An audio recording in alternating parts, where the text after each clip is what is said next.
Good morning, everyone. It's Monday, April 20th, and it's been a while since I've posted anything. I've been having a pretty hard time. Being in school takes a lot of energy. I'm sure you've all figured out by now that Zoom calls are exhausting. Imagine having to sit through class in one. Maybe you don't have to imagine. Maybe you're making the class go. I've also been having a lot of migraine headaches, and that's been really challenging. I'm on some new meds that are hopefully going to be preventative, but they've got a lot of side effects going with them too. So I'm taking things a day at a time. Last week, I fell down the stairs out front of our house and I scraped my leg up. It seemed like a scrape that was fine. And then it got really swollen very quickly. So I went to the ER. I'm very slow. I'm taking things one half a day at a time at this point. My professors are all really understanding, but I still have a bunch of work to get done. So here we are. But it's April, and I really like April, and I think T.S. Eliot is entirely wrong. April is not the cruelest month. April's a pretty good month. And I know it's National Poetry Month here in the US, and I also know that there are some nice things that go with April.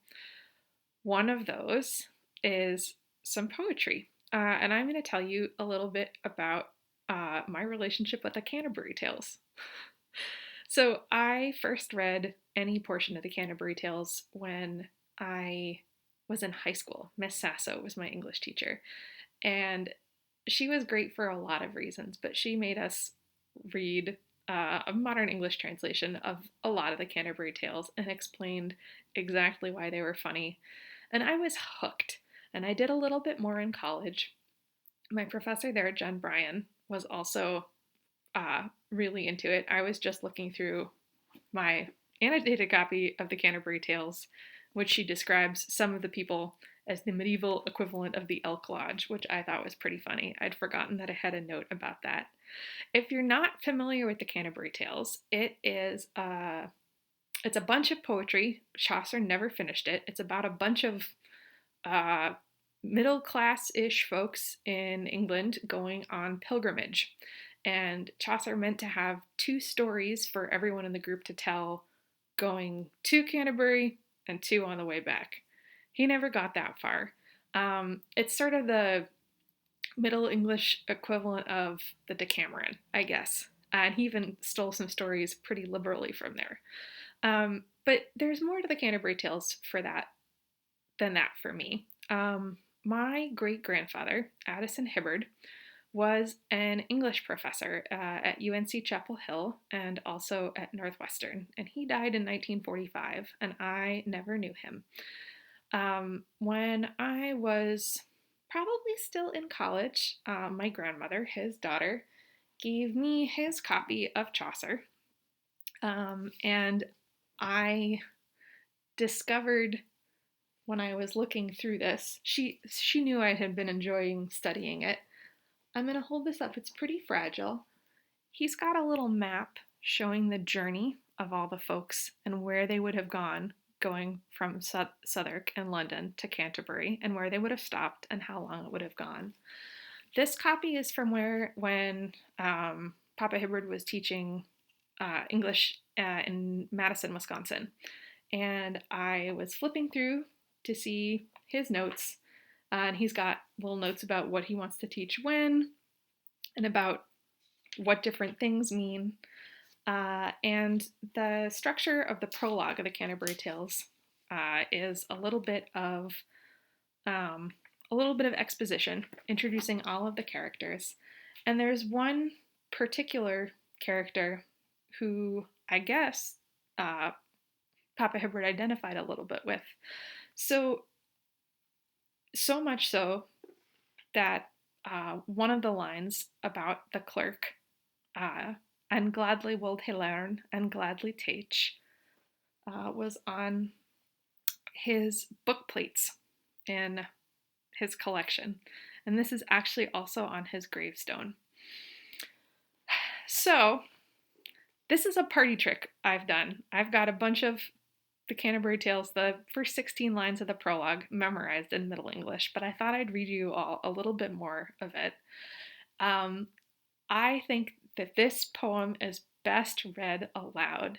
You might not understand a single thing that's coming out of my mouth, but I love the way it feels to say these words, and I think they're fun to listen to too. So I'm going to read you a little bit from the beginning of the prologue and just sort of the the lead up to the introductions, and then I'm also going to read to you the description of the cleric. Juan that April with his sure sot the droch the march hath persed to the road, and bathed every vein in switch liqueur, of which virtue engendered is the floor. Juan Zephyrus eke with his sweet breath and spirit hat in every holt and heath a tender cropus, and the youngest son hath in the realm his half course run, and smalle fools maken melodie that slepen all the night with open ear. So pricketh him natuur and her courages, then longen folk to gaan on pilgrimages, palmeres for to seken strange strands and fern hallways, coot and sundry landes, and specially from every sheeres end of England to Canterbury they wende. The holy blissful martyr for to sake, that hem hath holpen, Juan that they were sake. Befell that, in that season on a day, and Southwark at the tabard as he lay, ready to wenden on me pilgrimage, to Canterbury with full devout courage, at nicht was comen to that hostelrie, well 29 in a company of sundry folk be aventuri falla, and fellowship and pilgrims were they alla, that toward Canterbury wolden riede, the chambres and the stables were in weede, and well we were in essed at the best, and shortly when the sun was to rest, so had he spoken with him every chon, that he was of her fellowship anon. And made forward early for Teresa to take her way there as he owed a visa. But natheless will he have time and space that he further in this tale passe. Methinketh it according to reason to tell you all the condition of each of him, so as it seemed me, and which they weren, and of what degree, and eke and what array that they were in, and at a nicht, then will he first begin. We're going to skip the night. We're going to go to the clerk. A clerk there was of Oxenford also, that unto logic had a long ago, as Lena was his horse as is a rake, and henas not recht fat he undertake.